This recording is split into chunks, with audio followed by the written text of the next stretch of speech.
Live from the Rob Christensen Radio Network Satellite Studio, it's Jim and Rob Overanalyze the Movies. Well, hello everybody, and welcome to Jim and Rob Overanalyze Movies, the movie podcast for people who love to talk about movies as much as they love watching them. And welcome to this episode where we're going to be taking a look at Netflix's The Trial of the Chicago 7. Now, what we do here on Overanalyze the Movies is Jim and I will pick a film, we'll announce it one week, sometime in that week we'll watch it, and then in the following week we overanalyze it, then we announce another movie. So this is where right off the bat you can get involved. If there's a movie you think, it's an unsung hero or a little shameful secret that you want to get out, you want us to know about it and to maybe take a look at it. If we haven't seen it, you know what, make either a comment in the live chat or in the description below. Also, of course, I'm a shameless plugger. I'm a participant of the Amazon affiliate program. We've got a few book links below. I will be adding some more that are specifically relevant to this film. So keep an eye on that and feel free, if that's something you're interested in, to check in. So anyway, let's talk about Netflix, The Trial of the Chicago 7. It's about the notorious trial of some of the organizers of the protests at the 1968 Democratic National Convention. And here's the trailer. We want to underscore again that we're coming to Chicago peacefully, but whether we're given permits or not, we're coming. We're going to Chicago to protest the Vietnam War. And there's no place to be right now but in it. We watched for a decade while these rebels without a job tell us how to prosecute a war. Well, they're going to spend their 30s in a federal facility, real time. People say, Abby, are you concerned about an overreaction from the cops? Holy shit. You all right? I was until I saw that. Are the people ready to make opening arguments?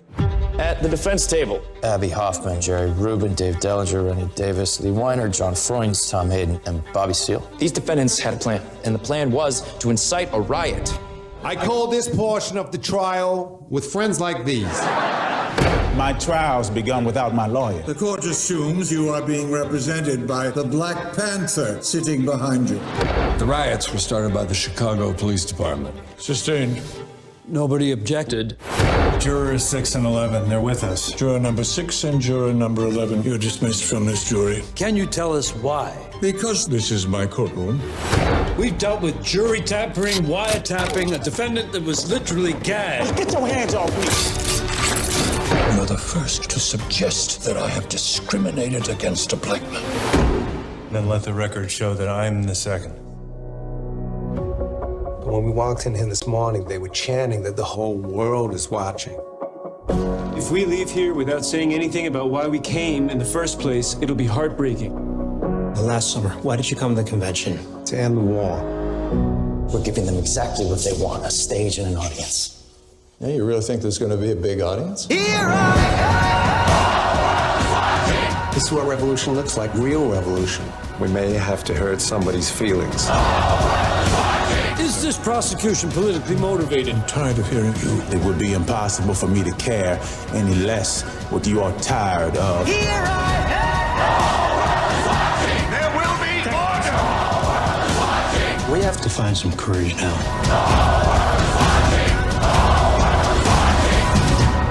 How much is it worth to you? What's your price? To call off the revolution? My life. Open your eyes, 'cause a new day is dawning. The new day is dawning.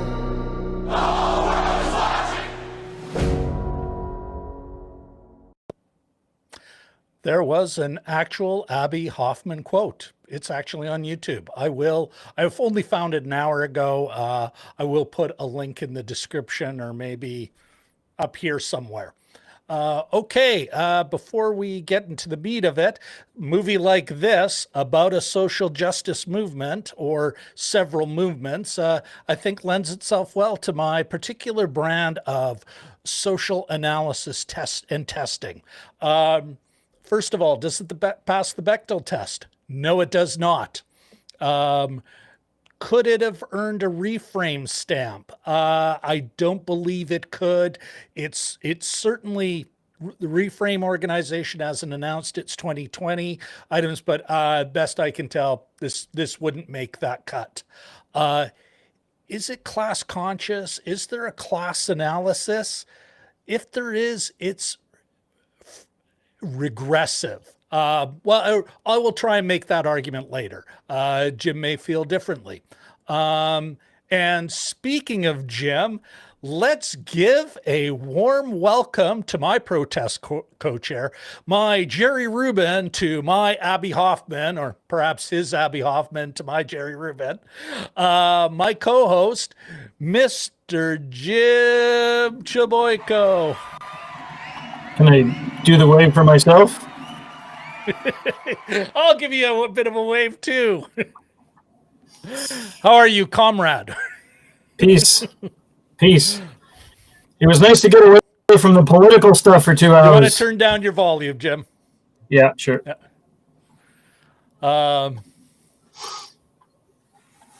And what were you saying about politics? It was nice to get away from the political stuff for 2 hours. I'm just kidding. Really? Oh, yeah. You want to ride your volume a bit, but otherwise, that's yeah. Well, that's why we chose this film, isn't it? Really, Jim? Yes. To get away from the politics, to kind of cut ourselves some slack. Well, it wasn't a political trial, as they said. So, yeah, I am coming in hot. All right. Yeah. This All right. For now, tilt it away from you. Just push it back a bit. Otherwise, I think we're gonna move forward. Jim, it does look like we have a few regulars. Let's see if anyone in the chat. Wow, we got our man Shashank. Here's a quick wave for Shashank. Richard and Katie are in the house. Yay. Oh, Vlad 65, Jim. Oh, hey, how's it going? Why don't you start the wave for Vlad? Yay. still coming in a little hot. Yeah, I don't know. Yeah, if I turn it down too low, then I can't hear you. Well, your gain is the thing you want to turn down. If you turn down the volume, that's all you're doing is affecting the volume to your headphones. Okay. Tech support with Rob Christensen and Jim Chmoyko. This is proof we don't do a pre-thing before the show. But anyway. Yeah, you're completely hot. Okay. Okay, let's keep moving. I've got a couple of sidebars. Now, one is I'm wondering if you had, but before we get started, wondering if you had a chance to check out The Mandalorian. Are you a Disney Plus guy? Have you seen The Mandalorian at all? My son has it, but so I haven't. I'm loud. Still waiting to, yeah. Just, I'll have to move it entirely away then. Yeah, my son has it, but I don't. Yeah. I mean, we can access it, but I haven't yet. Yeah. Okay. One of the things, when you do see it, I wanted to know, and for anyone who's watching now, I'd be kind of curious as to what your thoughts are of The Mandalorian, especially kind of hearkening back to when we looked at, what was it, Badland? Yes. Remember Badland? Yeah, this is very, it is, I would call it a neo-Western. It really fits that, which is, a lot of people would talk about the original Star Wars A New Hope as very much a Western. And there is certainly a great argument for that. But I was kind of curious as what your thoughts were on that, because this show really reminds me of Have Gun Will Travel. I don't know if you remember that on CKND late night repeats. Oh, yeah. Late 50s, early 60s, serialized. Yeah, It's very similar. Anyway, I'm looking forward to your thoughts on that and another sidebar. Sure. And speaking of which, for you folks, Jim and I have a bit of an announcement for you. We're going to actually add a bit to our programming. So next week, we're going to Richard Boone. That's right, Vlad. Yeah. I'm actually was like almost, I got so jazzed about it. And I don't know, Vlad, if you've seen the Mandalorian, but I'd be interested to hear your take on that Western kind of theme it has, or I think it has. I could be totally out to lunch here. But Jim and I are going to be starting, we're going to start half an hour early next week. And although we haven't picked a name, I'm going to pitch the whole idea of sidebar or pregame with Jim and Rob, where we'll just kind of dedicate between 9 and at the latest 9:30, where we're going to talk about stuff just like this, you know, kind of random. Hey, what did you think about this story? Or did you hear this is coming out? Are you excited about this? Maybe it'll get a little political, perhaps not as political as I like to get in the actual meat of the show, but mostly just kind of sort of what's going on in film and culture news, but without it being a news story. More of a pregame, you know what? And so you're more than welcome to join us. Rest assured, our regularly scheduled programming at 9:30, we're going to continue with that for now. Although, again, another heads up for everyone, we do have a special episode coming in the middle of November. We're going to actually start that on a Sunday brunch because we do have overseas guests joining us there. And this may help, the Shashank. Yes, Paladin. This may help, some of our overseas regulars, but we have overseas guests from Germany, and we're going to talk about a German film, which we will announce in the fullness of time.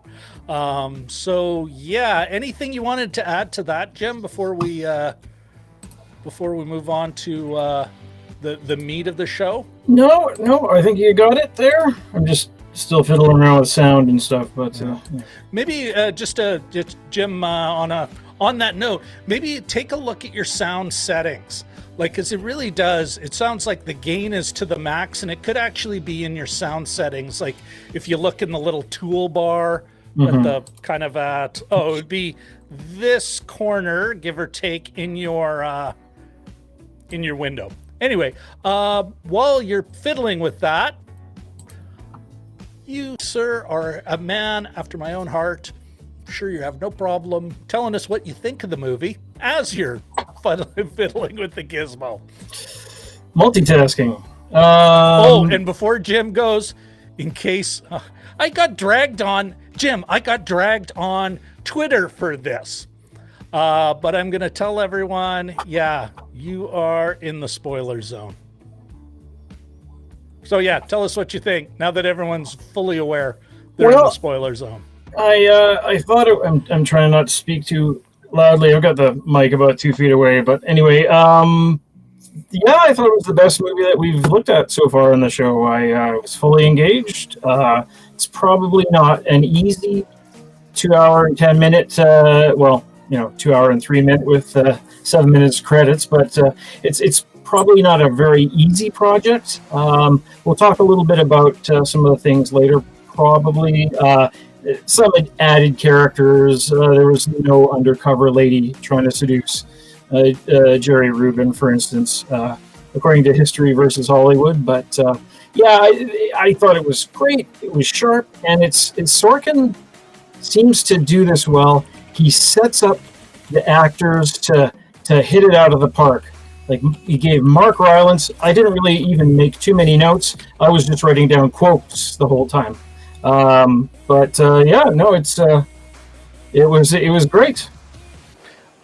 You know what, Jim? I couldn't agree. Actually, it was funny. I agree with you. Best, as far as a film goes, the filmed story, yeah, 100% agree with you. Best we've watched to date, which is one of the reasons why I also find it the most infuriating film we've watched to date. It's funny, actually, how they managed, and a little bit design, mostly just a very much Hollywood being blind to a lot of stuff that goes on, or it's very petty bourgeois in its worldview. But in a movie that's literally about a political trial, and there's no way Kunstler didn't know that at the time. You know, they all knew what they were in. They were in a political trial. It was politics that drove that trial, notwithstanding what the actual prosecutor says, who is not as charming as Joseph Gordon-Levitt. Levitt, thank you. JGL. Yeah, thank you.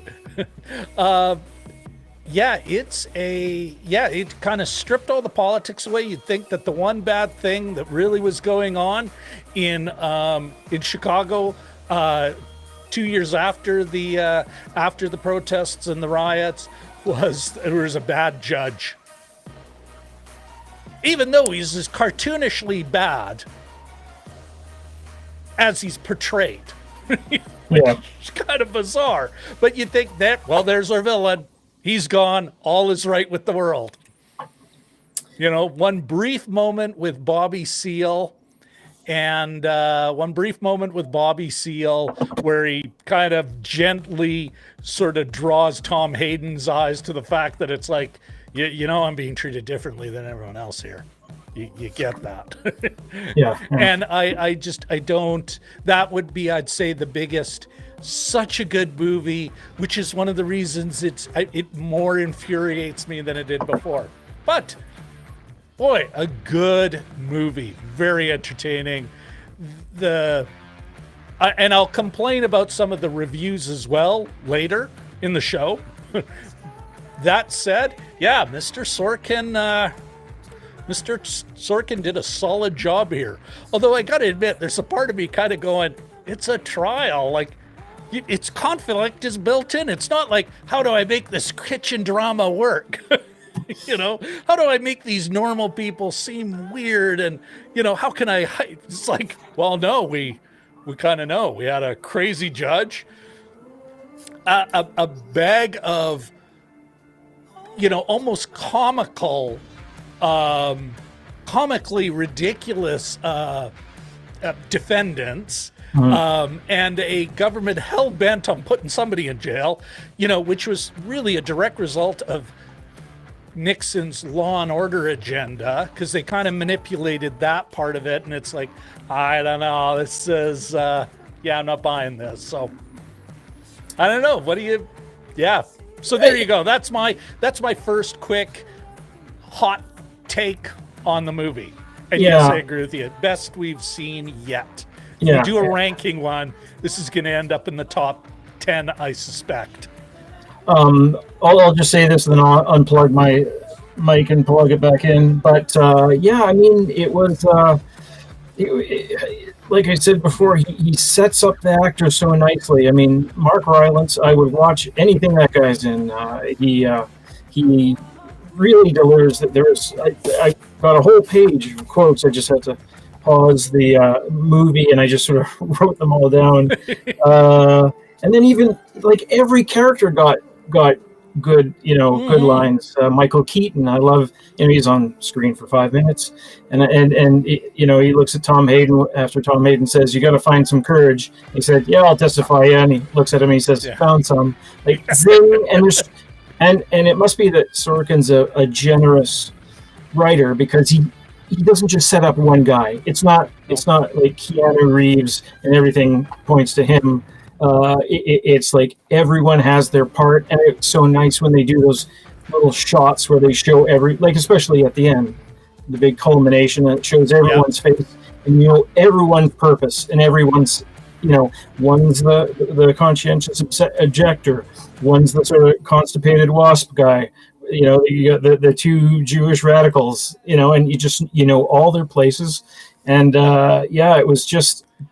You almost in a line or two, you feel like you're dealing with a real person. Yeah. And there was no point that I was taken out of it. Initially, I thought, "Wow, are you not going to cover the riots at all?" And then, half an hour in, they cut back, and that was Which done. Is a classic like courtroom drama technique. Yeah. Not done in every one. Sometimes it's here's the crime. Now we will. And then we'll flash back, Rashomon style. Yeah. But sorry, continue. No, I was just going to say when it was culminating in the end, and they had it being told from several different viewpoints. And I think Shashank mentioned that in his review. But there was Abby Hoffman telling his story in that cavern-like club, and then there was somebody on the stand in the courtroom, and then there was the actual flashback itself, and those things were all like the sort of the balls in the air were it was kind of impressive. I would to see a schematic of that would be, I think, to see the murder board of these scenes, with the red string and everything, I think would be kind of confusing, because it was very a complicated setup that made he made it look easy. Sorkin. I'm wondering if, Jim, part of that is, and maybe that's part of why he chose that kind of, hey, I'll start with the trial, I'll end with the trial, and I'll fill in what happened during the trial. Is that was part of one of his choices. I do think, though, that murder board, we did see it. I think Aaron Sorkin is he's at his heart a TV writer, and there was a good 10, maybe 12 executive producers. I didn't have time to dig into it. After you see the executive producers like Parks and wasn't a Kennedy, but this woman you've seen as a credit in a million top tier movies. But I'm wondering, Jim, if he had a writer's room. And there was an interview I saw with him where it kind of I got that impression, but not a definitive. I'm not 100% sure on it. But he has a writer's room, and they are helping him with that. That's his structure. Because I saw a great interview with him recently where he was basically saying, Jim, that he's like, yeah, okay, I write the episode, but really, or I write the script, I write the episode, but I go into the writer's room. Okay, what are you guys thinking? Like, part of it is his writer's room is breaking the story. They really are kind of helping develop that structure, and they give him ideas, and they're feeding him, a lot of stuff. And I think so he's got a brain trust behind him that sort of helps him make sure that everything's on track. And that's just pure speculation on my part. And the great and I'll make sure. Well, I think Shawshank's not 100% sure on this. I think Shawshank's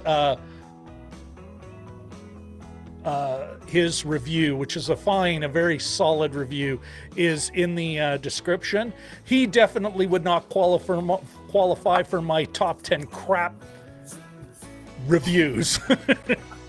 Although this movie generated some real crap reviews. But if it isn't, I'll make sure I'll make that change and I'll put that review in the description, because Shawshank's take on it was really quite cool. Yep. And there was the one woman that you showed me, I think last week, off show, that I don't know if you were going to lead up to that, but I'm gonna go there, but I don't want to. Sorry. Okay. For those of you, there was one of the reviews that actually spurred me. It's like Jim and I had a different movie in mind for this night, and we ditched it because I saw this review, a YouTube reviewer, but someone with way more followers than Jim and I have. Although we're moving up, 58, Jim. But for those of you folks, this reviewer, this woman, she starts it off. Who could do a courtroom drama with so many people in such a scenario where it's so complicated? Only Aaron Sorkin. And it's like, yeah, I know. No one's ever done a courtroom drama. Definitely not a conspiracy one. Never seen that before. 12 Angry Men. A Few Good Men. Jeez, John Grisham has made a living writing and then having adapted for film. Yeah. Legal dramas. Well, even I think The Verdict. Aaron Brockovich. For crying out loud. And it was just that fawning, which I do think you and I, maybe Shawshank will join us. We can do kind of our top 10, let's say, crap, lazy reviewer tropes. Because this is not to take away from the quality of the film, Aaron Sorkin's talent, hard work, demonstrated craft. It's just lazy only Aaron Sorkin. Only.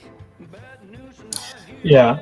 Well, and that sort of that overdone, that kind of overdone sort of, we're not worthy kind of thing. He also got his hands on Kill a Mockingbird. We never. Oh, hey! Jelly Dog! Okay, sorry. Yeah, To Kill a Mockingbird. Well, when they did the all Broadway these films revival, I've never actually. Oh, Broadway revival, yes. Well, he was in on the Broadway revival, the one starring Jeff Daniels, etc., etc. So, even he goes into the time machine to mess around with other courtroom dramas, but maybe he's gonna try and intercept them all. I don't know. But perhaps to make sure that everyone agrees with this, only Aaron Sorkin. Yeah. Only him. No other person. So he was behind, quick anecdote, he was behind A Few Good Men, of course. Yeah. He wrote the screenplay for it, and Rob Reiner directed. We were living in Japan at the time, and we went across to Korea for Christmas. Just, it was closer than Canada. We went to see a movie, and on the marquee it said, A Few Good Men. But they did these beautiful, in Korea they do these beautiful painting jobs all over the sort of the bijou, is that what you call it? The kind of the marquee? The marquee, yeah. And I really wanted to I should have taken pictures of it all those years ago, but that's how we saw it. I'm actually going to see if I can't find it online. Oh yeah. No, but it was quite neat. So we saw it with Korean subtitles that first time. But even that, I would say that's a little bit different than this one. It's almost like you can see his, that one was full of, the anger was right on the surface, right? And it was sort of like a little coiled serpent, that whole movie. Which, like A Few Good Men? Yeah, I mean, if you watch it now, it's like two guys just Tom Cruise, and I'm thinking of the Tom Cruise Jack Nicholson scene. It was two guys just like two snakes ready to sort of fight, and you could tell it was, you can't handle the truth, that whole kind of sequence. Yeah. And it seemed almost like, in looking back, it seemed like an easy get. This one was so much more convoluted, had so many more working parts. I mean, Few Good Men is still a good movie. Yeah. But it's perhaps unfair to refer to A Few Good Men, not just because it makes me look like, I've totally forgotten that Aaron Sorkin was in any way involved in it. Kind of undercuts my argument. But also, it's also not just a courtroom drama. It is a murder mystery. Yes, you know, like they're trying to get to the bottom of it, where there's others that I've referred to that are perhaps a bit more relevant. Although, who knows, maybe half of them were Aaron Sorkin. I might, at the end of this, do some research and go, that woman was right. And it was 28 years ago too, so that's a while. So, okay, well, let's. What did you think? And I had some notes I jotted down as I was going through it, and there's a few things. Did you catch? Now, and I'm not 100% sure. I again, not enough time afterwards to kind of get into it, but there was. And again, on the terrible gender representation here, and even the terrible, like, it was almost like, no women were really part of the leadership of this movement at the time. Black people weren't involved. They had their Black Panther Party thing. Yeah. Like, come on. But I did. There was a moment where there's the receptionist. And she is referred to in the credits, one line, one name, Bernardine. But she is apparently a historical figure. And what kills me about her as a historical figure was her name, Bernardine Ray Dorn, maiden name Ornstein, retired law professor, and former leader of the Weather Underground. Oh my God. And so there's a part of me saying, back to this weird, the frustrating part of removing the politics out of a movie about a political trial at one of the craziest political social upheaval times in the 20th century that wasn't guns in those streets. Yes, there was the Vietnam War. Yes, Prague Spring was crushed, in the summer or the fall, I think. But to suck all the politics of it, she gets a couple of good lines. One, super sexualized, which is, I mean, it's a nice line and it's funny and everything, but it's like, she was more than just like the mouthy, ballsy, brassy receptionist. I mean, you could almost say, this is the Kane in, help me out here, Jim, Ghostbusters. Oh yes, that brassy Carroll Kane. It's like, thank you. And it's like, but Weather Underground, and she actually went underground. She ended up doing a little time. She wasn't, or there were no charges involving with her shooting anybody or knocking off any banks. It's one of the things that's so good and yet so frustrating. Yeah. Well, the undercover woman, the undercover FBI agent, the woman who gets the most lines, who seduces Jerry Rubin, did not exist. So why don't never happened? If you're worried about not having enough women in, why not? I don't say pump up, but why not give her a better role? And actually, they do this a lot in historical and also, movies. Again, to and sexualize her. Yeah, but I don't understand the composite characters, maybe because I haven't written a movie that's based on a biopic, and there's the elements of pacing, and you don't want it to be too detailed because you'll lose people, and the real truth is sometimes messier. I know I can appreciate trying to streamline it, but they do this all the time. Like they add characters, or the whole sequence with a woman apparently being raped by the jabronis there never happened apparently, and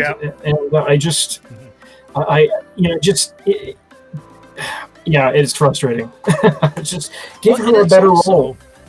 It's also, you could have, again, I'm not saying that it wasn't highly sexist at the time, that there weren't women that were because there was one scene where the guys are just rolling in, a woman plops a big salad on the table, and then she goes back, and they just continue being cool revolutionaries.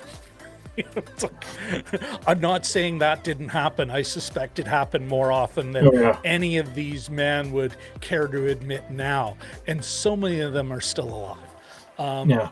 That said, it's you know what, Jim, since I've started doing this, there's the stuff that gets me hot under the collar. Of course, the class analysis stuff. Sometimes get me hot under the collar. Sometimes it's like, well, what do we expect? It is what it is. But this gender stuff, the race stuff, which I got to figure out another way to kind of make it a regular part of my checklist. But as a white male, I'm not getting embarrassed. This would not have been hard. There had to have been one. Even the lines they're giving her as they're arguing about what is safe and what isn't, as, after one of the first confrontations, there was no woman there. None. Or a real woman that you couldn't have placed there, in 1968. Yeah.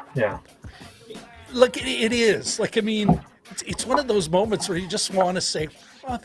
And again, part of it, it's getting embarrassing. We should, Jim, at the end of this 52 movie thing, I'm going to compile a report on this, and I'm going to go, really? None of you could. Not a one. With all the pull you have, you couldn't have. And again, they're all and sexualized. Well, it's the almost like a 60s fan. You got the honeypot trap.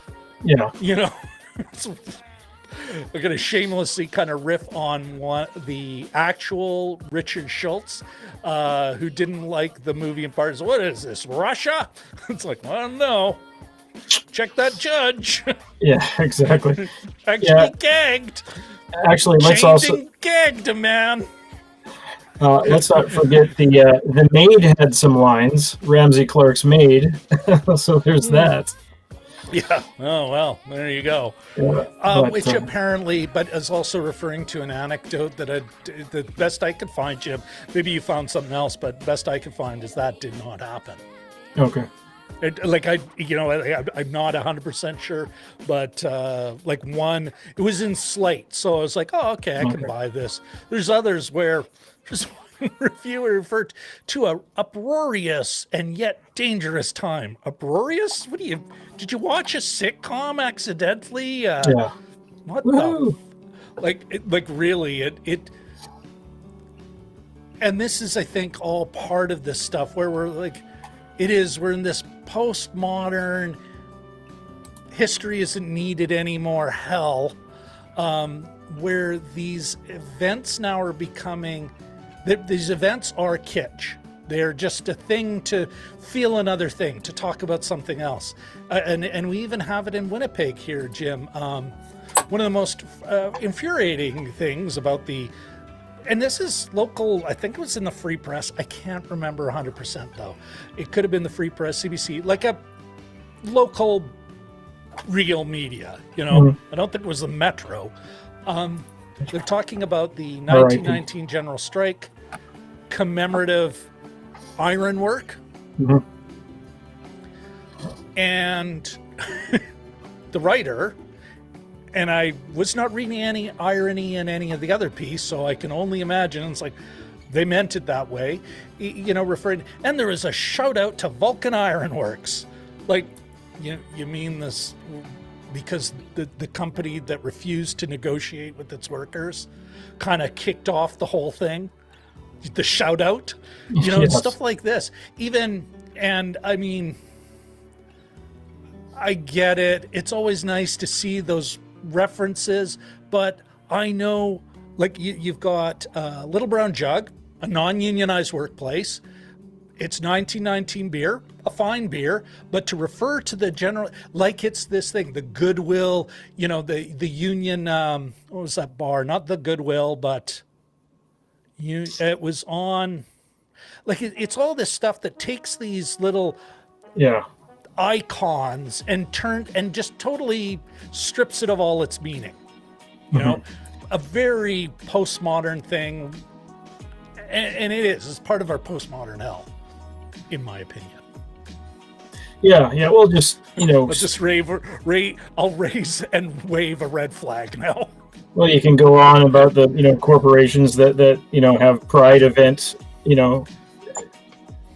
representation and yet do nothing for the cause. And thank you, Katie Fowler. Well, was that it? Thank you, Sister Fowler. Union Sound. Do you remember Union Sound? No. Bar on Market. How long ago was that? I want to say they packed up shop maybe 7-8 years ago. Okay. A lot of those players became part of the Goodwill Social Club. And this is not to say, like, it's not to knock. I know some of the folks who are behind that. I don't think Little Brown Jug that their owners are awful human beings or anything, but it really is we're so ignorant of our history. We don't see these things as kind of a violation of that history. And I would say this is the same thing. Like, it's by stripping it of all its politics, you really kind of say, it was really just a crazy judge and 7 do-gooders who kind of lost their cool, and nameless, faceless cops. But there's no, the only vague references to Mayor Daley, who was a real bastard. Nixon's fear-mongering about race. He was the one who really started the war on drugs, and his whole 68 thing was Law and Order, which was really about the Black Panthers and all these other social movements. Martin Luther King, who had been shot that year. Bobby Kennedy had been shot that year. Like, this was the, Law and Order really meant, don't worry, I'm going to put these people in their place.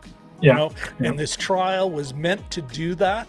And it wasn't just about these 7 guys. It was about crushing something, attempting to crush something. I mean, they just had the bad luck to draw a judge so crazy that it really did look like it was in the Soviet Union. And the show trial, 160 days. Well, okay, there's a couple things here. And one of them is Nixon's sort of just constant bad judgment. The fact that he lost his presidency with Watergate, which was designed to get info on a guy he was clearly going to beat quite handily anyway. Yeah. And yet he pours all this stuff in just to get him, and these resources and everything else. How much did this trial cost? You have to think, for what? And he was playing a long game, obviously. But it just brings me to this week's news, this drawing judges. How does that happen? Because in Texas, they're looking at throwing out 100,000 drive-in votes, apparently. And the judge that they drew is really hates cars or something. I don't know. I think that's why they want, that's part of the court packing, because it's never been just about the Supreme Court. It's been up and down the line, so that because it is a draw, they're randomly assigned. You file it in a circuit that's relevant, and then you draw them. Well, if they could fix the draw, they wouldn't bother stuffing it, right? It's like, no, make sure you get them. make sure you control that process. And then it really doesn't matter who gets it. You don't have to give guidance. Now, of course, it blows up in their face, because by the time it gets to anyone reasonable, it's so full of holes, kind of like this case against these guys. That judge was so crazy, although still couldn't get rid of him. I guess in the last few years, Hoffman, the judge, not Abby Hoffman the judge, did he was not being given any cases. Everyone knew it's just he's not just a nasty piece of work. He's also now senile. Like, he's obviously a dementia, but part of the problem is you can't get rid of them. Yeah. They're just baked in there. The system has no mechanism. They might have had to literally impeach him. I'm not sure if he was a federal judge. I think he was a federal judge because, it was a U.S. attorney that charged him. You'd have to get him impeached by, convicted and impeached by Congress. It's so hard to get rid of these guys that they're just sort of stuck with them. Yeah, no, there it didn't work. It didn't work out in their favor. And so much energy. That Dendler didn't. He certainly called people names, and he did get thrown in jail. The pacifist, but he never slugged anyone, which I think was kind of. Did you have to do that? Did you have to do that with him? It's a little bit on the nose. Yeah. It was like, almost like a little. Yeah, there's a couple of moments where it's like, this prosecutor, he would look good even because of that judge is so awful. You didn't have to give him stuff that he himself has said, no, I didn't feel that way. We had enough to convict. He was on the team. He was a young guy on the make. It's like, yeah, sure. And those hippies in jail. The setup too was that the pacifist, he's the only one that had his family in the court, right? So when he punches the guy, his son witnesses it, and his wife is clutching her pearls or whatever. But it was sort of a good scene. John Carroll Lynch was like, "You don't have to do that. You don't have to grab my arm." And it sort of I thought, oh, something's going on here. But yeah. It's funny though, Jim. There's a part of me kind of. You know what? Actually, we could pick at these little moments, and so I'm just going to stop there. My worry is that we kind of wreck what is. It's still a good movie. Oh yeah. It's such a solid flick. Again, part of why I find it so frustrating. It's almost willful ignorance of context. Actually, not almost. That was a choice. They made a choice. Said no, won't talk about the politics. So talk about the politics. War is bad. Student activists are our future, and yes, racism is bad too. Yeah. Sort of interesting for. Thanks for nothing, assholes. Non-political movie. And maybe that's part of delivering it in 2 hours, or a little over 2 hours, and not making it like an 8-part. I don't know. Miniseries or something. It means making other choices. But I don't think it's you get this movie, but you could still, the lines are a little different. You could have the same movie and acknowledge the context. I think you could write down the time they use the word solidarity on one hand without these fingers, this is all I've got. Solidarity. One of those guys, actually, there was the two givebacks who apparently were actually convicted for, who were the characters? I'm just pulling it up here. Freons. And the Weiner. Yeah, Weiner. It'd be Weiner and Freunds. Yeah. Freunds had a great career as a chemist. Like, it was funny, actually. It was interesting. Again, back to that race and class disparity. A lot of these white guys, it's like, oh no, I was still teaching at university while their appeals were going through the system. Like, they came out heroes. Yeah. so Freund's was this world-class chemist and then a big health and safety guy. Lee Weiner, though, the long-haired, more hippie-ish dude of that pair, he got fired because he had offhand remark about starting a new communist party, but I would say, though, that's a great example of, these guys are a lot more political than we're shown, and I don't think Tom Hayden would have been, first of all, it sounds like he was a big, fire him up. He was not the ones, we got to keep things calm and cool. He was chosen to be that guy who's kind of presented as this careerist. But no, he was as radical as they all were. Yeah. They were all, pardon? Redmayne's American accent was pretty amazing. I didn't really hear it slip once, but no. And nor Abby Hoffman, Sacha Baron Cohen. Well, on that note, what was he? Do you have a favorite performance? That's a hard one because I wanted to punch Frank Langella in the face and JGL. Sign of a great performance. Yeah, exactly. Yeah, and JGL a little bit too, and all the suit wearing, guy, his senior, the guy with gray hair that sort of sat to the side of him. Mark Rylance, like I said, he just, one of the lines I wrote down, he said, they're talking about, why don't they have anybody on the jury that looks like us? And he says, raise your hands if you've ever shown up for jury duty. And it's silent. Then shut the fuck up. And he just, and it just, like so many, and it's just allowed to have these lines. And he's done the same in other movies. That spy movie he did with Tom Hanks, he has, I can't remember what the line is at the end, but he has the best line of the movie. He's kind of the stalwart one on in Dunkirk. The reliable he's the father with the boat, representing all the. And it's just so. And the wig worked, or the crazy Kunstler hair, and who I thought came up in it, and all these guys get set up for these really cool lines. Like the thing that Sorkin does is he shows everybody at their strongest points. A lot of the times, not with everyone, but even on the West Wing, if somebody came in and they were Republican, he would set them up like this is why they're Republican, and give them a good backstory.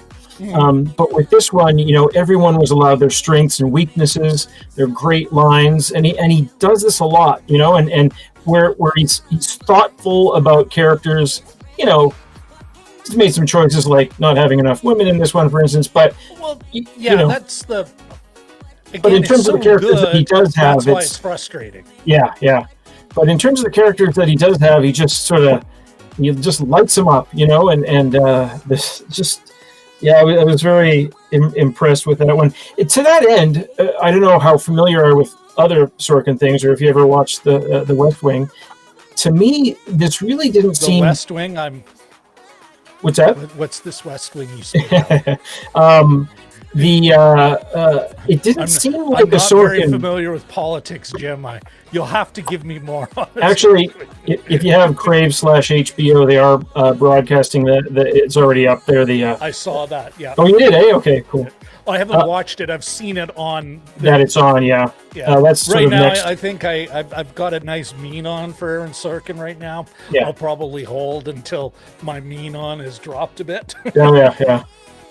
But to me, this didn't seem, and maybe it was the way it was cut and that sort of thing, but it didn't really seem like a typical Sorkin movie or work until sort of like the end, where it turns out that Abby Hoffman read everything that Tom Hayden wrote, and they had a discussion about the use of possessive nouns and things like that. The English major part. And I just thought, okay, there we go. But in terms of other performances, I thought the wine glass character, who was Kunstler's second in command, he was great. When they were talking, when Frank Langella was saying lines delivers. Yeah. Well, he just that line where Langella was saying, or the Judge Hoffman was saying, no one's ever said that I've been racist inside this court, or I'm paraphrasing. Now. And he said, and he goes, he said, let the record show I'm the second. Just ding, ding. And it's like, that's why you watch movies. Yeah. Oh yeah, that's like, I mean, as a film, Jim, as a film, I really do think this thing just, oh, let me look to the camera. Just so nice. Yeah. It is. It's a very well done film. And I would, you know what, Jim, I wanted to ask you about this. Sorkinisms. Like you've got that one where I even just thought it was just a great moment.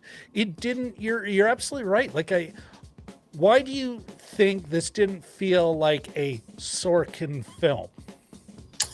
I do have an idea, but I want to know what your take is on that. Yeah, I can't say that it's the way it was cut, because I was actually, me and letting characters breathe and that sort of thing. Mm-hmm. I was a little worried about 5 minutes in. You're always talking about the list that you write up before we see these movies, what you expect, and that sort of thing. I sort of expected we're getting to that. I sort of expected a little bit of a written thing on the screen, in 1968, blah, blah, blah. But instead there was this sort of long set of clips. And I just thought, I hope these clips end soon so we can get into it, right? Mm-hmm. And there was a couple, right when the trial started, it was sort of that stuttering start.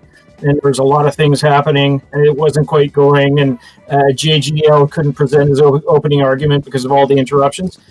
Yeah.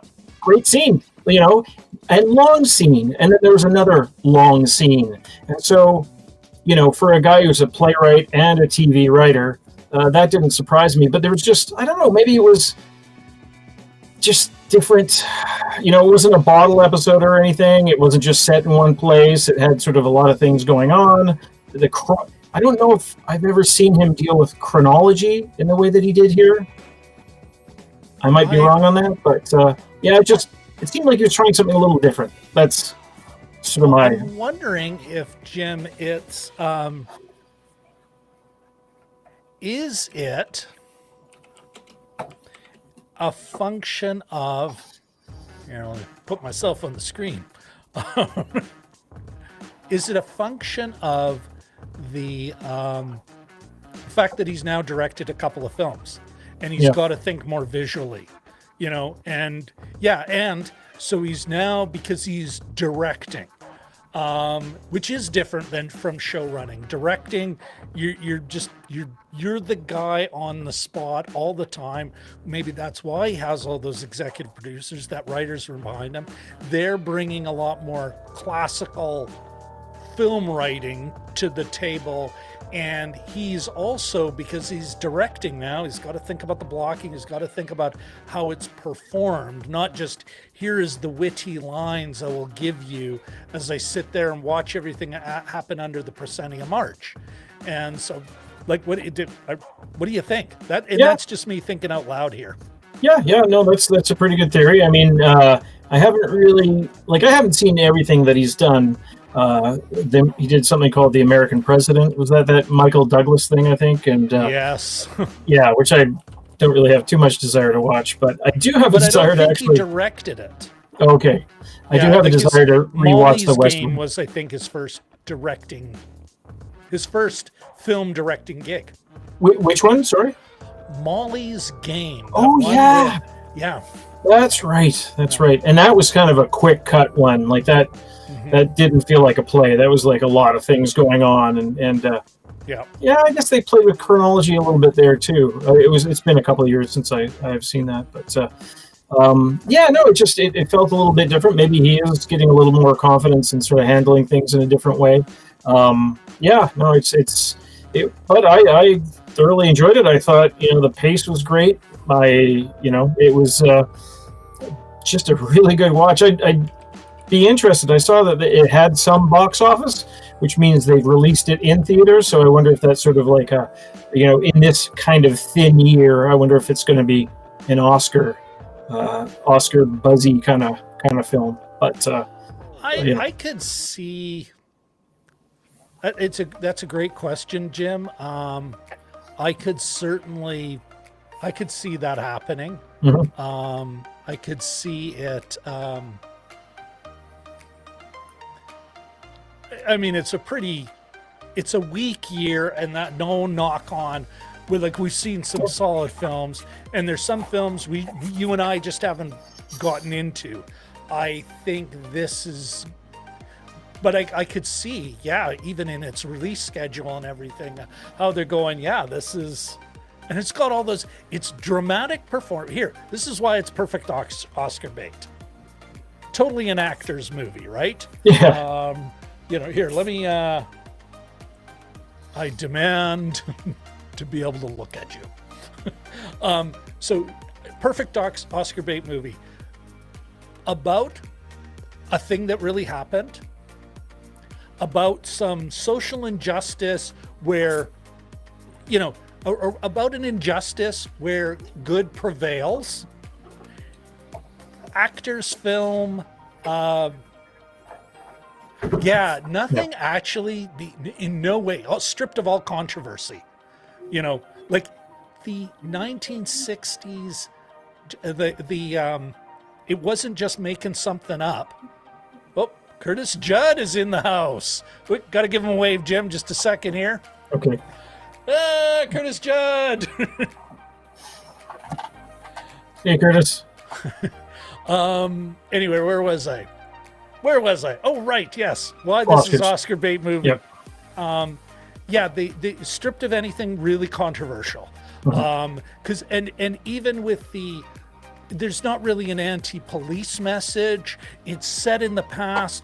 And I mean, heck, the Chicago police, the Mayor Daley Chicago police, and what's interesting is all these people spying on them, how many of them are just Chicago police? The FBI, it's almost like the FBI must have been looking at the Chicago police, much like these prosecutors are looking at the judge. It's like, you're going to bugger this all up for us. You're so crazy. We think you're crazy.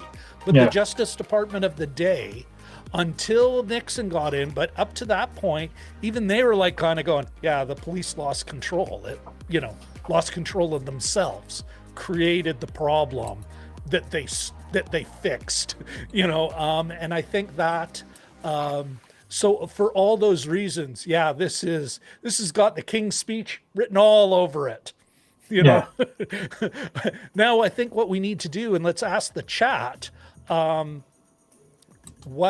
who out there is thinking, has there been a more challenging movie that may have been, that you guys have seen, that's better than this? And Jim and I have seen some great movies as part of this little experiment, but kind of curious as to what you guys think.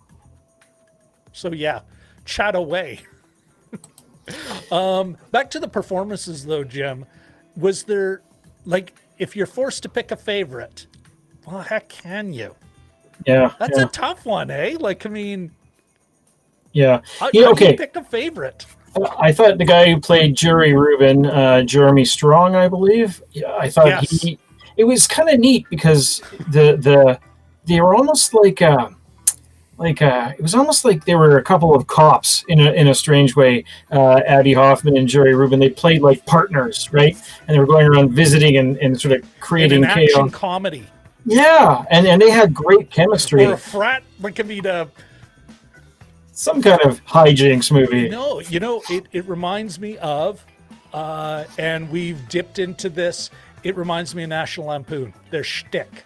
Yeah. Although their shtick was real. They did do it.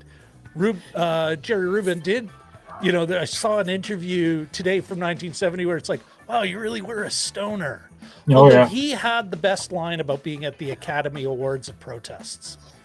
He actually said that. Yeah. It wasn't the guy they gave the line to. Oh, okay. Which is kind of interesting. But I thought Jeremy Strong as Jerry Rubin had some great lines, some good time, comedic timing, and he was a little bit off, and I guess they set up the kind of the off-screen romance for comedic purposes, because they bump into JGL, in the park, he's like, you had her break my heart, and he's sort of, he's kind of feckless. in a way. How long did you know her? 96 hours? We were playing it slow. Did you sleep with each other? Like, did you have sexual relations or whatever? Yeah. The guy though that I like was the wine glass guy. You know, he's typically a real like just a service role, right? And he was played by. Bear with me, I'll find him. Come on. I think he's a character actor. Yeah, he's kind of a known guy. Yeah. Here we are. Ben Schenkman. Yes. Yeah. Yeah, he was great, and you know he transformed what would normally be just a service role. I didn't have that many lines. I liked Michael Keaton's. I guess you could call it a cameo. I thought that was meaty. You know, I was sort of expecting them to. I don't know much about Ramsey Clark, but I was thinking, is he weird? Is he going to be hiding in his office, or what's going to be happening? And I didn't know that Keaton played him, but that was a nice little cameo. But I think Mark Rylance is he's so watchable. He just sort of spits out his lines really nicely. So maybe Mark Rylance if I had to choose one, but that's an easy one. The guy's an Oscar winner. He's been the highlight of a lot of movies recently, and yeah. How about you? I would say, you know, and mind you, it could very well have been, of all the characters I most identified with, that's kind of a rough one, but the person I found as a character the most likable to me was definitely the Abby Hoffman character, and I'm not the biggest fan of Sacha Baron Cohen. I definitely recognize his talent, his skills, but I'm just not a fan of his. And yet, there I am, kind of going, yeah, this is a character. I'm like, I'm down with this dude. Do you know what I mean? Like I am down with this dude. I think he's cool. And I think that goes to his skills. And plus it's like he really did. Like he was one of the first people cast for the film. It shows that he was so committed to it. Like from like 06 or 07, like in the knots. Yeah. And okay. He really just delivers that. And I was just so impressed. I was so impressed with that, so impressed with him. I love Jerry Rubin and Jeremy Strong. So many times he plays these weaselly characters that after a while you see him in a role and he's like, I don't like you. You know, the character. And for him to deliver this, where I was like, one of the ones where I'm like, okay, which guy is this? Because I like this. And even Eddie Redmayne, I was buying it. I was buying it as I didn't like the character, which is what we were supposed to do. But I didn't, unlike when we watched the Rob Ford movie, I didn't feel manipulated. I was like, I could buy that he'd be a kind of a social climate asshole. And then of course, it's no, it's actually they're all human beings, but but even that goes to the skill of this filmmaker, of what they all managed to do. The first act is done in 27 minutes, which for that size of cast, 27 minutes, I know who everyone is, I know what they want, and everyone has a conflict. It's kind of awesome.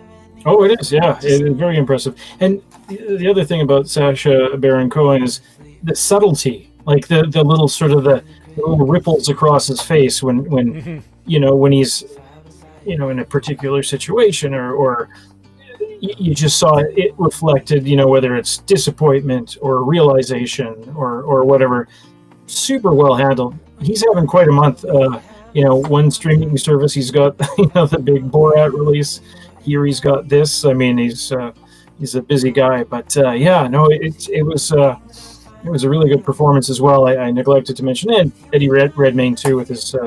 I thought he did a really good accent. That's not the only aspect of the performance, of course, but it's also interesting when they show people at odds with each other that you normally just ascribe to the same group before. I didn't know much about the internal workings of this, of the group, the Chicago Seven.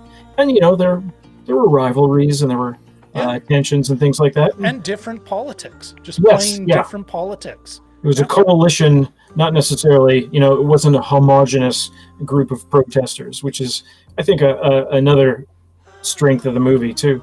I don't have the ability to, folks, but I think we need to point out the, I don't know what's going on in Jim's background, but looks like he's got another classic Chloboyko. Was my Halloween here's an interesting mask. comment from Ahmed. He kind of looks like that he plays Lou Reed. Now, Jelly Duck, I'm assuming you're referring to Sacha Baron Cohen, or is he maybe? Oh, now I'm trying to remember what Lou Reed looks like. Maybe Jerry Rubin. You know what, hair. Ahmed, help us out there. You know, who are we talking about now? I'm assuming it's Sacha Baron Cohen, the Abby Hoffman, but he confirmed. We'll have to. So what do you kind of point us out the back? Oh, while you're giving us a bit of a tour of your background there, Mr. Chloboyko, I'm going to shamelessly. I think it's time to. It's that time to beg for a like, subscribe, and don't forget to ring that bell. I found a bell. You found a bell. It's a wedding table thing. It says "Ring for a kiss." I got it at Dollarama yesterday. Okay, now I'm going to reach out to somebody else in our chat, Richard and Katie. Why didn't you have that at your wedding? That would have been awesome.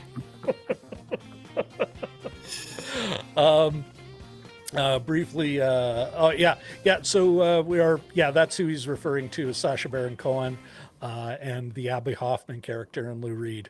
Thank goodness I don't feel that foolish, because I'm still kind of feeling like a bit of a doofus from before. Well, that is just awesome. For a kiss. Ring for a kiss. There you go. Coming in. Anyway. That's fantastic, Jim. We don't need to be on this. You'll note I've made some technical changes. So I can now hot switch between my multi-camera setup. Because now I'm showing off. Yeah. Okay, so anyway, back to my notes, because I wanted, it is, how do you pick a favorite? Everyone in the chat, if you saw the movie, chime in on any, like, are we missing a performance that you think was,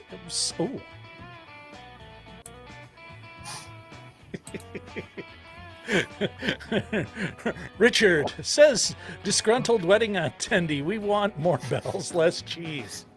For those of you who don't know, I am a once and future cheesemaker, and I actually made a ton of my Neufchâtel inspired cream cheese for as wedding favors for their wedding. Oh, cool. And I also performed the ceremony. All right, so I'm looking at my I want to go back to the ideological stuff briefly. Do you remember the bar, not the bar scene, where they're pushed into the bar by the police? The Haymarket. At the Tavern. Haymarket Tavern, yes. And this goes back to my whining, my complaining about that kind of, stripping context from a thing so it becomes either kitsch or a shout out. Or Haymarket is also, there is a class reference that Abby Hoffman would have known.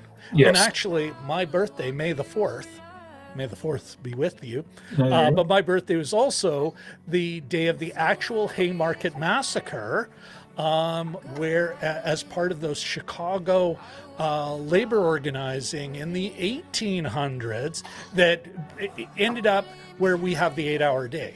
It didn't start with fighting over an 8-hour day. I think it was like one day off a week and 10 hours instead of 12 to whenever we feel like working you.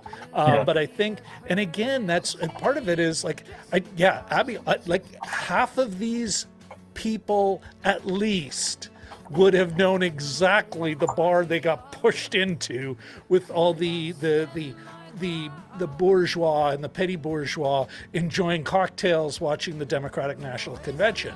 And this is why I think it's such an odd, like for me, it reminds me, it's like a poke in my lefty eye when I think about Little Brown Jug and how a lot of local lefties go, oh yeah, you know, they feel like it's like solidarity. It's like, no, they've turned it into shtick.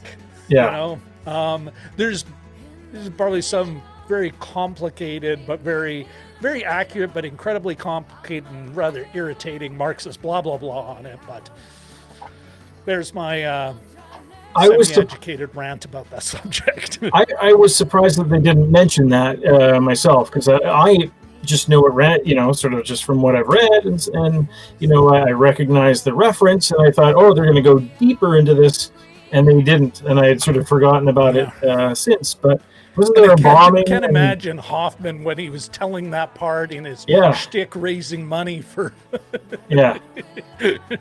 which he actually was doing all those stand-up bits that everyone, well, not everyone, Kunstler and who I don't believe in the real at the time had any problem with it. It was how he's getting paid. But Hoffman was on the road doing acts strictly to raise money. He could tell the tale well, and that was part of getting the funds to flow, right, for their defense, for their almost 6-month-long defense. 6 months. And Bobby Seale just getting, oh well, you don't even get to speak. It's like, and that's that scene towards the end, it's about 20 minutes left when they're sort of, you know, Hoffman and Hayden are finally sort of facing off, and they're like, I'm surprised that you didn't know that.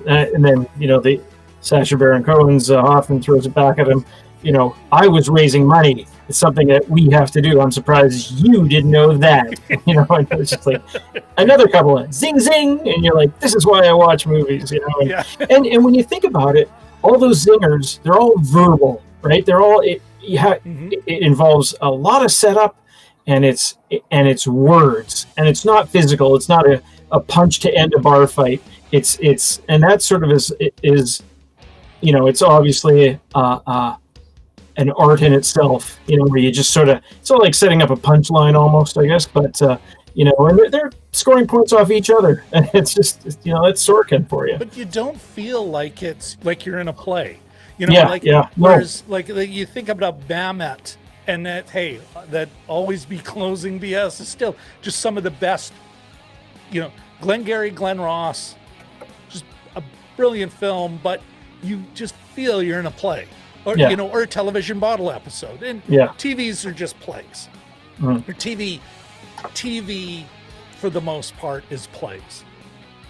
Yeah, I think. Oh yeah. Okay, I could probably be more detailed. But yeah, you never once do you feel like you're in a play. You never once feel like you're watching television. Which was another one of my predictions, Jim. What did you, like me, so yes, when I go through it at the beginning, I kind of pick things like, oh, I'm going to see gaveling, I'm going to see injustice, I'm going to feel righteous indignation. I'm going to see robes and cops and batons, and I'm going through this list. And then I was like, okay, I've watched the trailer. It's not, you can't call it low-key lighting. It's not comedy lighting, but it's not really high-key noir or super dramatic. And then all of a sudden I kind of thought it was like, and I'm wondering if anyone else has heard this or anyone who buys this, but all of a sudden I thought, no, I'm going to see, and I called it Netflix mid-key lighting. You know, that kind of dramatic enough, but not so dramatic. Like because Netflix is aware that people are watching this on televisions. And unless they got it dialed in right, and they really are watching it in a room, and they bring the house lights, you know, down, they bring the lights down, it's going to be hard to see. So, and then I'm like, well, it's going to be Netflix mid-key lighting. I would say that this, for the most part, is. That said, I didn't feel like it was a Netflix made-for-TV movie. Yeah, no. Like it felt like a feature, like a real, like if we went and saw this in the theater, I would not be going, oh, I should have waited. Yeah. No, I thought it had a great look to it, and I think there was the one scene from the band shell I thought looked a little studio-y, but for lack of a better term, Small because they've got a crowd. Yeah. But I thought the outdoor scenes, I particularly like the sequence where they were marching to the police department to bust Tom Hayden out of jail, and just the outdoor scenes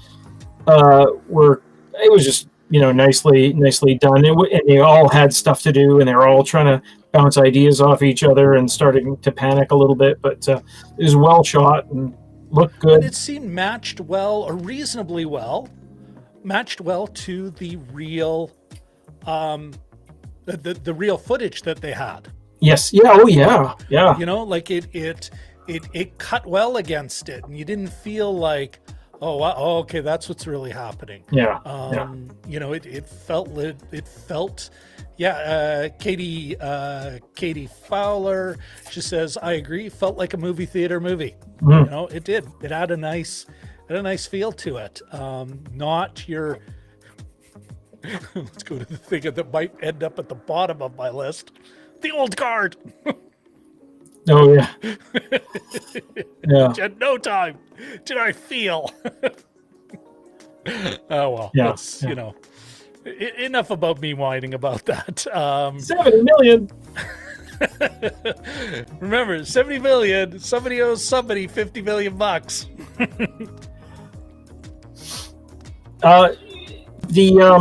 A question I had: do you see that there was or did you feel that there was a natural sort of climax to the movie? Like, what would be the? That's a great question. Because it sort of had a couple endings, in a little bit. There was Hayden and Hoffman sort of sort of coming together eventually. You read my stuff? Yeah, I've read everything, I've written. Yeah. I guess we are friends, and then I think the last bit was, before it faded out, was Hoffman on the stand saying, I've never been, give me a second. I've never been on trial for my beliefs before, or something to that. My thoughts. My thoughts. Yeah. And then they had the sort of recreation of how they all got out too in the Haymarket Tavern bit. So yeah. What do you think was the natural climax? I thought it was, part of the problem is, I think why we might feel that way there is how they dealt with Hayden and his actual, let's call it rabble rousing, like his rhetoric, his inflamed rhetoric, Richard, we're going to get to that in a second. But to answer your question, Jim, I think part of the reason we feel that it's got kind of it kind of maybe stumbles a little. It doesn't trip, doesn't fall, but it stumbles at the end, is the way they never teased. There's never any hint that Hayden was using that rhetoric. It was presented all the way. And then all of a sudden, we have a tape. It's the gotcha moment. And it's like, what? I really did. I thought, this is going to be some more BS, like with the slipping the note, the threatening note to a juror. Mm-hmm. And then there was this, it's like, he really did. And he gets kind of taken apart, and we get to see this part. And then the whole hour thing. And it's a nice little moment. That said, I'm like, that was never set up. The gun goes off. We didn't see the gun. Yeah. And so I think then, because you think that was a great climax moment. Whereas I think it was either right there or just before it, I was like thinking, well, okay, we're hooking into the third act. Mm-hmm. We've taken our third act turn, and then we have this moment, which is kind of weird. And then we have what I would consider more of a natural climax, which would be really the that great drama, which they also, I think, okay, now we are kind of picking it apart, but not for my ideological reasons, so I feel more comfortable here. Sure. They had that weird kind of bit where they had the Dendler guy, the pacifist, take a punch because it's. So there's that. You have this big. You think it's a gotcha moment, then they're rolling in. Abby Hoffman's, final, which didn't feel like a climax, and it should have been. And then we have the real climax, which was the reading off the names, which of course never actually happened. I think they maybe just stumbled. Maybe a couple of muffs. Yeah. That won't stop it from getting an Oscar, but it probably will stop anyone from saying one of the truly great films of its era. Yeah. Well, and in part, and also all the other stuff I talked about. The best movies are ones that actually say something, that take those bigger risks, and this did not take any of those risks. It's very similar to Molly's Game.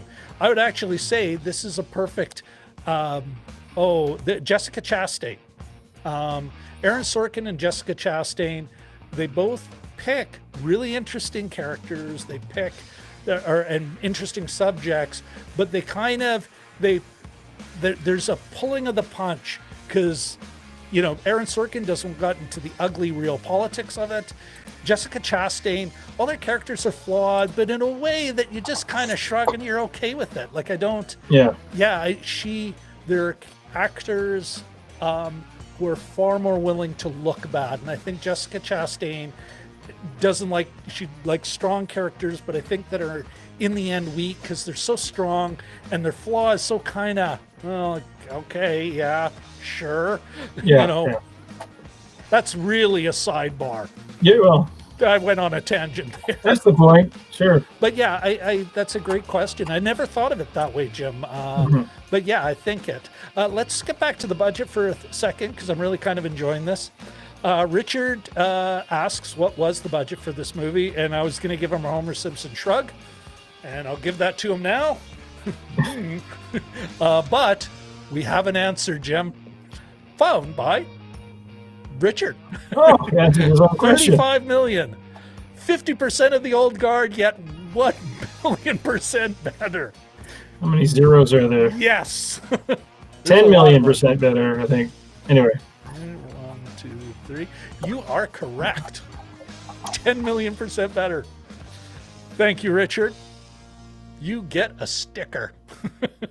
I'm gonna have to have like some sort of a thing that where we could give them I can give them a thumbs up. Richard, this thumbs up's for you. Okay, back to my book because I did have a couple more questions for you. So we talked about the Englishman at Haymarket.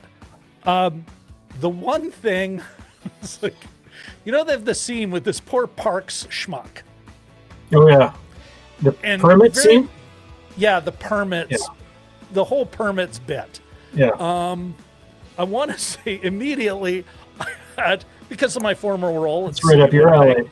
I had some sympathy for the guy, although it's very much of the time where it is interesting. Times have changed on this kind of stuff. So at the time, I totally buying Chicago. Who knows? Maybe Chicago of now, it's still a political appointee, but definitely the Daily that was very much. I bet you I know Tammany Hall is in New York. In New York, but this is still ward healing, party machine, Chicago and America. Where you control the democratic machine, you control what's going on, you get to dole out all the goodies, including who's issuing parks permits. Because the guy was a bureaucrat, except he was appointed by the mayor. Like, I love the way they portrayed him, not as a hack, but as a bureaucrat. Yeah. That said, though, I'm kind of wondering, because I do have some direct experience in this, but I was wondering what your take on those scenes were. I think it was just kind of it was interesting that they had sort of the recreations from the 5 different people or all the different visits that happened upon him, and you sort of feel for the guy, and he says, "Oh, I don't know what dates they were." He goes, "Yeah, I do. Here they are, right in the logbook." I quite like it. That's taking a sort of a talking about this movie's got it all. It's got hippies, it's got yippies, it's got a scene about permits, and I actually thought of you when that came up, because it would be kind of right up your alley. Makes sense, yeah. It was well handled, right? Like it's Sorkin, so he can turn this sort of bit that you probably wouldn't see in many other movies. It's based on a real trial and that sort of thing, but having said that, having said that, and finding all of the sort of the dramatizations and all the little additions and stuff, who knows if this Stahl guy was a real character, but it was a way to sort of show what was going on behind the scenes a little bit. Well, what I liked about it, as far as the film goes, I think it kind of, right from the get-go, how weak their case really was. Yeah. For all the police spies, for all that, in the end, and with a shamelessly prejudiced judge. Yeah. So you had two guys who weren't convicted at all. Although the two guys who weren't convicted at all, one of their charges was showing people how to make Molotov cocktails. Like they weren't pure and innocent. Or at least they weren't being charged like they were pure and innocent, like the movie implies. But all the others, they were all convicted, but not of conspiracy, the more serious charge. Even though they had, because there was nothing to it. And I think what's great about the parking one, the park guy, and then all these cops, is it's like, wow, you really went crazy to get these guys, and you still got to haul out the parks guy and maybe get him on a permit, like it was just so lame. Now, from my own personal experience, what I can tell you is there's a part of me was sympathizing was the Hayden character going, listen, we're going to need water, we're going to need this, we're going to need this. Now, let's move into the teens, the aughts and the teens, when I was involved in some of these kinds of conversations. And I'd be basically saying, listen, is it a special event where you want to make sure you have total access to the park or whatever city facility they want? Then there are permits. Not once was any permit denied that I was involved in, and nothing I ever heard of because of politics. Why they get denied in those contexts is, well, if you want to book it, there's a fee and you have to have insurance.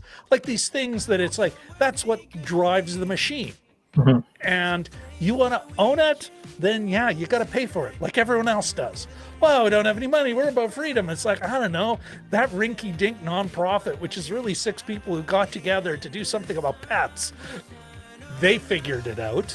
It's but when I was dealing with these folks, I would say, it's like, listen, it's a different thing.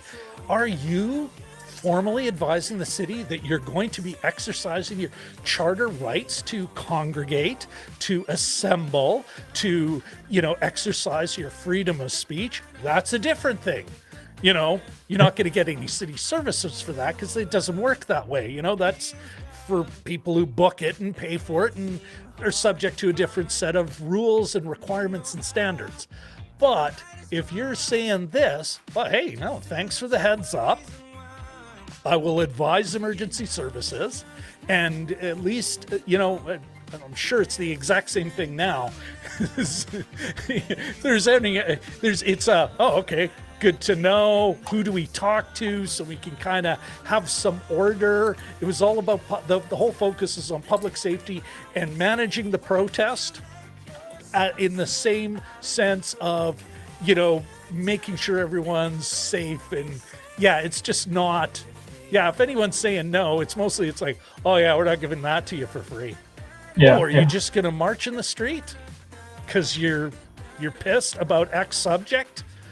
Well, let the police know. And the police will be out there because they don't want any protester run over. They don't want any, citizen to hit a protester, those kind of things.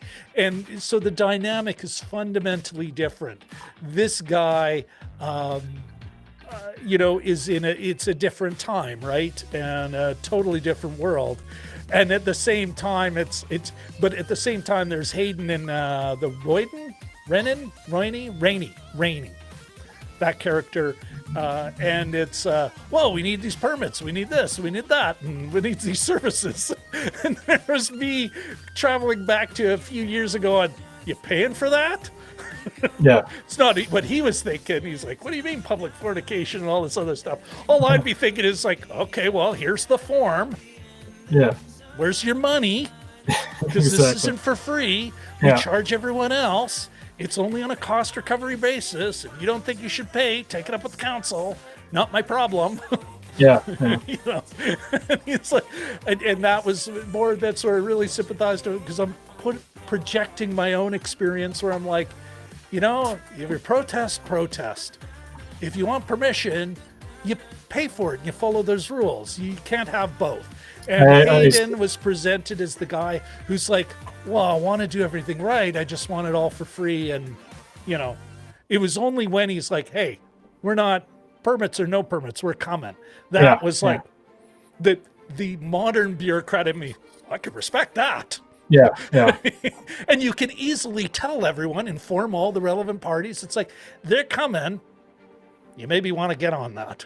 Not in a, like, I can complain about the Winnipeg Police Service with the best of them. Although I suspect, Indigenous folks, people of color, out there, definitely, I'll top your stories 82 times. But my experience with the Winnipeg Police Service when I was in that role was, in this context, in this sense, was always top notch. At no time did I ever get the impression that they had anything but they were the ones who regularly quoted to me, not the other way around. Well, Robert, the charter says, and so this is what the courts say, so this is what we're going to do. Yeah. Regardless of what X or Y player, because somebody's protesting, somebody doesn't like it, right? And they're very much driven by the charter and their policies to be in sync with the charter and what the courts would say about the charter, especially over the last 20 years where the courts have become, it's not the courts of the 80s and 90s, it's the modern courts where they're going, no, this is a real thing. That's a really big side tangent. I sense a Rob Christensen web series about a heroic film office employee. I have thought of a superhero, an actual Canadian superhero called Fat White Bureaucrat. There you go. Lunches, phone calls, saving lives, one strongly worded email at a time. It's Fat White Bureaucrat. There's a line, a quote that I brought up because it was one of those ones that I didn't write down. But in addition to all those undercover cops, you were saying, and they still didn't get them right. And that's yes. The conflict character when he's in the meeting with Ramsey Clark, and he's referring to the two spooks behind him, and he says, "We've dealt with jury tampering, wiretapping, a defendant that was literally gagged, and a judge who's been handing down rulings from the bench that would be considered wrong in Honduras. So I'm a little less interested in the law than I was when this trial began." What great lines! Yeah, and again, to the skill of the actors delivering them. The other actors in the room reacting appropriately. Like you said, he can build a talent pool, or he can recruit talent and direct them so that they're supporting each other, that they're setting each other up for the spike. But yeah, you're right. That was it was just such a great line, but it doesn't, even though it's a speech, it doesn't feel like a speech. Sometimes the West Wing, it would feel like, and now we'll come and bring my friends, Romans, countrymen moment. It doesn't feel like that. It feels organic. Yeah. No, I agree with you. What about here's something, and this is for everyone in the chat too. Here, I'm gonna let me take the screen from you for a second here. Okay, they have you in the small corner there, Jim. So a couple of days ago, I put this on Twitter. Basically I'm like, I think Quentin Tarantino's version of the trial of Chicago 7 would end with Black Party members. You want to talk about a climax? This, Jim, is a climax. Would end with Black Panther Party members coming in, shotguns blazing, rescuing Bobby Seale just as he was being gagged and chained in the courtroom. I think that would be, that Once Upon a Time in Chicago. Yeah. Once Upon a Time at the convention. Here's my question for you, Jim, and for everyone else in the chat. Do you think they would have rescued the other 7? Or would whatever, Honky, this is your system. The judge will take care of you. That's my question to you, Jim. I'd love to know what do you think in that, like, what is more satisfying, that they, all right, honkies, come on. Yeah. Or would it be very much, no, we're here for Bobby. The guy who's literally gagged and chained in a seat. Well, maybe they would have grabbed Rubin and Hoffman and let the other ones, fend for themselves, perhaps. Well, especially, they'd use Hayden maybe as the guy that they left behind, to when you throw a steak to a bear to to distract it, he would be the steak, I think. But not even a steak. In a way, Hayden could have been like the Hayden in this movie. Yeah. Not necessarily the Hayden, the actual real movie. guy. The Hayden in this movie, I think, could very well have been, no, I'm good. I'll be fine. I know this will work out for me. Convicted or not. That's true. Although I think, and that was another thing, I'm going to have to pick up one of the books. Like, I found several books, all some quite fascinating. But I'm going to have to pick up one of these because I'm kind of curious. A part of them must have known that the judge was so crazy. Like, I agree with the moment. It was interesting. Kunstler was actually the one who made the motion to have Bobby Seale separated from the trial. Whereas Schultz is the one who just called it grandstanding and, was really quite critical of it in the trial transcript. But I wonder if, where was I going with that? Who said that? Who got the Bobby Seale split off? I would wonder if during the trial, after that, even because so in the movie, and I'm sure that's the way I thought about it now. It's like they've treated Bobby Seale so badly, so obviously overtly racist, so ugly that we got to get, he's the sympathetic character. He was put there as being the violent, angry, dangerous black man, violent and dangerous because he's saying, I am a man, not an animal. Oh, here, let's chain you up like a dog and muzzle you. Schultz, I suspect when they went back, oh, thank God he's out of there. We're losing this already. But even then, those players, as frustrated as they're getting, those defendants, I'm wondering if a part of them was kind of going when they get in, it's like, oh, we're getting out on appeal. This is so crazy. Every day there's appealable grounds. Yeah. That it's just, and then even the parting shot of the crazy, and it wasn't referred to in the movie, but they were getting years for every contempt. He was sentencing to years for every contempt charge. It was just insane, insane for the time, which is saying something. Oh, I know. It was Yahya Abdul-Mateen II playing Bobby Seale. I should have mentioned him earlier because he's one of the ones that I don't think we'd mentioned the actor's name yet. And I was feeling bad about that. But he delivered a great performance. Yes. Another great performance. And again, back to that class and, you know, like, I mean, the Black Panthers were, you know, a result of radicalization, yes, but they were still very much a poor and working class movement. You know, and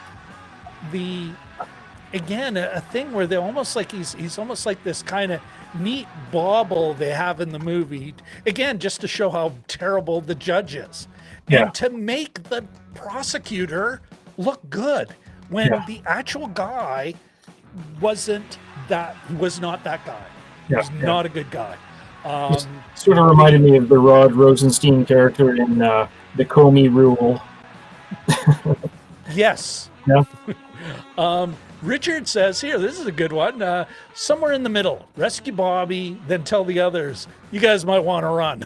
Yeah, I can see that. I like that. That Cut works. to his face. You know what? Well, and also just okay, you might want to run, but we're not taking you to one of our safe houses. Or he could have a Gandalf moment and he'll go, fly, you fools.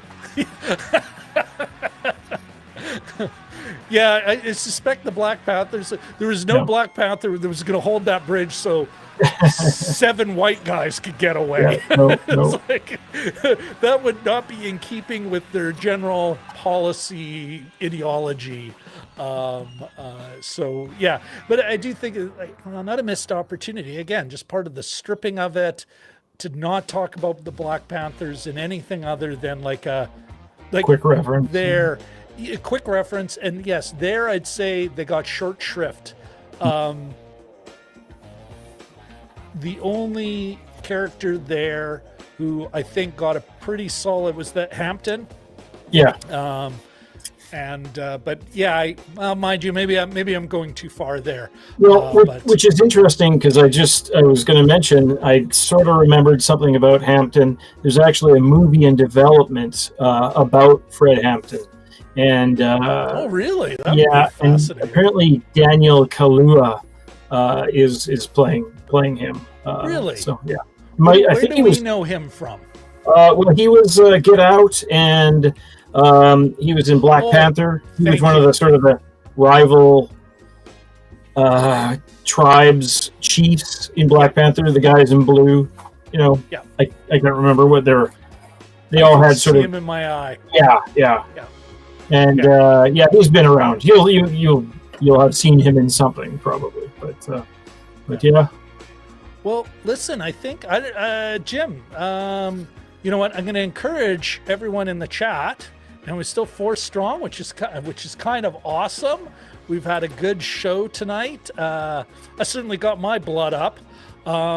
Is there something, anybody have any questions or things that were bugging them or they wanted to praise about the movie? Please say it in the chat. And then Jim, I'm wondering, anything on your end we've missed? I'm going to look at my notes, but just a couple of things. I often look back. I mean, 1968 was the year I was born, and I just think,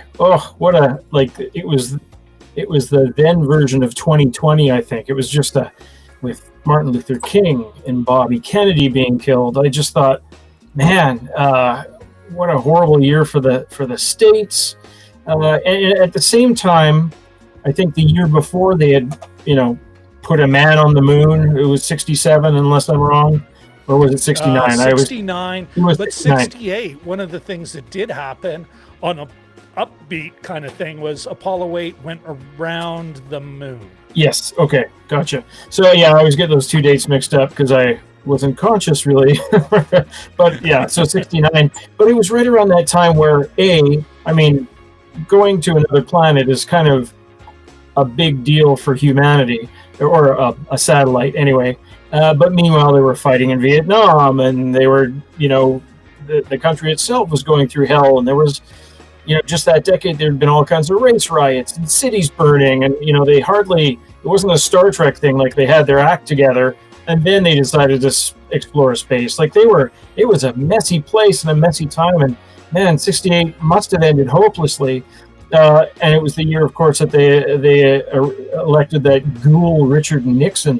So I in terms of how would you have felt then? And the guy was just there's a free press. He's passed now, but he was part of their Mitchell. Oh, yeah, and ended up in jail. He actually faked. He ended up 19 months in jail as part of Watergate. Faked a kidnapping of his wife. Oh, as all part of the scam to get out from under that. Jesus, like just the worst. And hey, doesn't it remind you of somebody these days? Like I just can't believe that, if America survived 68, if it survived, it's kind of simplistic to say, but if it survived Nixon, maybe it can survive anything. I don't know, but man, and just watching this too, I was sort of kidding at the start when I said, I'm glad we steered away from the political movies, but boy, this was getting my blood up. Like it was getting my blood pressure going, and I was like hating all these sort of Law and Order guys. Bastards. And yeah, it was kind of hard to. Cops. And there's not necessarily, being found not guilty isn't the same as as a complete victory. They probably shouldn't have been a trial in the first place. But it was. With that said, it's hard to enjoy a movie if you're not emotionally involved, and I certainly was. So yeah, absolutely, and I agree with you, Jim. Like, and I can't. I remember at the end of the movie, I'm like, I get up, I'm like, God damn, that was a good movie. Yeah. Oh, I'm mad as well. Like I'm mad at the movie for my, my ideological analysis. But at the same time, I was like, boy, this is good. Just like you said at the beginning, Jim, I was like, yeah, this is the best movie we've seen to date. Yeah. And what a great opportunity. Like, unlike, let's say some of the others where we've seen where it's like, well, that was why is anyone liking this? What the hell? Yeah. This is one of those ones where it's like, yeah, we can like it. Well, I can still be angry, and it's like, well, that's, I'm actually happy about that. Yeah. Rail against the ideological assumptions, but it really does. And for me, this kind of sums up the heart of how I look at movies, how I look at our show, actually, Jim. Even, and we've overanalyzed a lot of lightweight fare, a lot of genre fare, but, at every time, every movie, and this is a perfect example of, it might be middle brow entertainment. I would call it highbrow, but solid middle brow Oscar bait entertainment. And yet it just goes to it's evidence of my belief that it's never just a movie. There's more going on, and the things that they don't talk about, that they avoid talking about, are as important or even more important. Mm-hmm. Now, Richard says, agree with much of what it's been said. Excellent, suspenseful movie with some great lines. Excellent actors.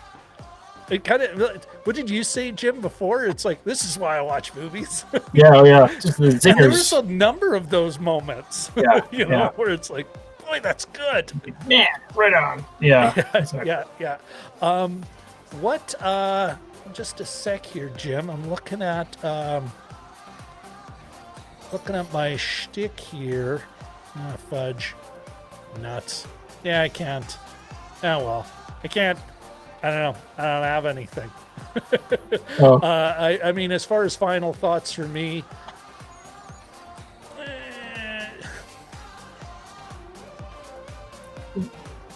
I don't know. I think we covered it really well. Like, it was a solid movie. It really solid. Definitely, and infuriating at the same time, which I'm fine with. It's certainly Netflix earned its $13.99 it got from me this month. Yes. Yeah. Would you? So of course, I'll ask the question anyway. Do you think it's worth our audience's time? Oh, absolutely. Yeah. Anyone who stumbles upon this and gets to this point in our epically long shows, you say it's worth it. Yes. I concur. I concur. This is Walter Cronkite. Yeah. This is CNN. I mean, they might be a little bit tired of politics after this week, but it's which maybe is watch it great. tomorrow. That's a great segue, Jim. Do you remember what we're going to be watching next week? Yes. Why don't you tell us? Are you all set? We are set. I Get rid pressed of the button. Get rid of the politics, folks. We're going to the Bronx, one of the 5 boroughs, to watch Vampires versus the Bronx. And at least for once, we're going to be in an American context talking about people of color kicking ass and not just getting chained to desks or chained and gagged in a courtroom. Denied in our face due process. Although, Jim, I think it does. I've watched the trailer already. I think actually we might be seeing something that's kind of it reminds me of Blood Quantum. Maybe not as overtly, or maybe not as gorily political, but there's it's these incredibly white vampires sucking the blood of black people in their neighborhood. There we go. I'm really looking forward to it. And yes, Jim, for that very reason, I'm looking forward to it, because come hell or high water, we'll be past, we may not know who the American president is, but at least we'll, part of that balloon will be popped and we can just kind of enjoy a crazy movie. I am, though, Jim, I don't know about you, I am very glad we did this political kind of run up. Yeah, it was cool to have a theme. Yeah. All right, folks, I do want to shamelessly take advantage of this last opportunity to hit you up for the like, hit you up for the subscribe, and of course, Jim, can you hook us up here? That bell's the best. It's actually not got a bad sound. It's the best $1.50 I've spent in a long time. It's a solid bell, man. Okay, folks. I'm going to, here, if I can just, there we go. That's what I'm looking for. I think the system kind of changed up a bit. All right, so yes, next week, Vampires versus the Bronx. It is on Netflix, and we will be back here. But remember, next week, from 9 till 9, no later than 9:30, we're going to be here just doing sidebar stuff, kind of a pregame show. Think of like before the pregame show. That's what we're going to be talking about. We'll be talking, doing our little sidebars, little side notes about film news and culture news and whatever we want to ramble about. Maybe I'll take another. Oh, you know what we are going to talk about, Jim? I know 2 of my subjects. I do want to talk more about Jessica Chastain as an actor. Sure. And her choices within that half an hour we've got. And I also want to talk about the character Joy in 2049, because I'm having one of the moments where, and I might even put it on Twitter, so follow me on Twitter at Rob Christensen. And Jim, your handle on Twitter? J Chaboyko, CHLIBOYKO. Groovy. I'll next time I'll have some lower thirds ready for that. Sure. I might put it on Twitter, but I have a question about the character Joy in 2049. So, but yeah, we'll talk about some of the news. That'll be at 9:30 sharp is when we'll start our over-analysis of Vampires versus the Bronx. So, Jim, anything else? Are we missing anything here? No, vote early, vote often. Oh, yeah. Ahmed, thank you so much for making it. You know what? Thank you for making it. Here, let me make sure I note everyone here. Yeah, Ahmed, thanks for dropping by. Curtis, if you're still here, thank you for coming by. Richard and Katie, thanks for coming by and enjoying us. Thank you all for kind of chiming in on the chat, making the show what it is. And Shashank, I suspect you're at school already, hitting the books hard. But thanks for dropping by. Thanks for making a great review and kind of showing. It's like, here's a good review. And then I get all wound up about a bad review. And I'm glad you're able to make it. And I know we tried to have you on the show for this one too. And no, that couldn't happen, but we will get you on the show again. And hey, Vlad, to talk about crap reviews. And then, yes, Vlad, your man, Vlad. Vlad, thank you very much. Or, well, Jim, why don't you, why don't you give Vlad a shout? And, all right. See you, Vlad. Peace if you're still with us, and we'll chat later. Alrighty. Well, on that note, I am going to I think is it time, Jim? I think it's time to pull the music down and cue. Let's if I can find the outro, I will cue the outro. I'll just juggle. I've been in your world.